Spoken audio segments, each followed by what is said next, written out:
موسیٰ علیہ السلام نے کہا یا اللہ میرا جنت کا ساتھی کون ہے؟ اللہ تعالیٰ نے کہا فلاں قصائی، یہ گوشت بیچنے والے۔ گوشت بیچنے کا پیشہ ہمارے ملک میں کوئی اچھا نہیں ہے، تھے ہمیں چنگا ہوئے تو پتہ کوئی نہیں، تو وہ ماٹھے لوگ کرتے ہیں، تو ادھر تو بڑا فیشن کے ساتھ ہے۔ تو موسیٰ علیہ السلام حیران ہوئے، بھئی قصائی میرا جنت کا ساتھی کیسے بن گیا؟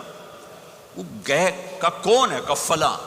وہ گئے تو ایک قصائی، قصائیوں کی دکانیں، گوشت، بیٹھا چوکڑی مار کے گوشت بیچ رہا ہے۔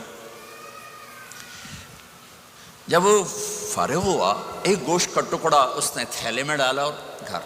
موسیٰ علیہ السلام بھی پیچھے، کہنے کہ میں آ جاؤں؟ انہوں نے کہا آ جاؤ۔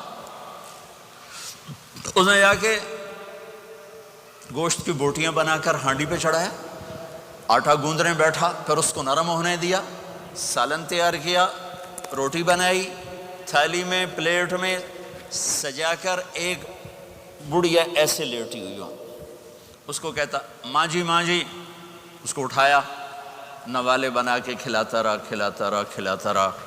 اس نے کہا ہوں میری بس، تو اس نے منہ صاف کیا، اس نے اس کو لٹایا، وہ کچھ بولی، کچھ بڑبڑائی۔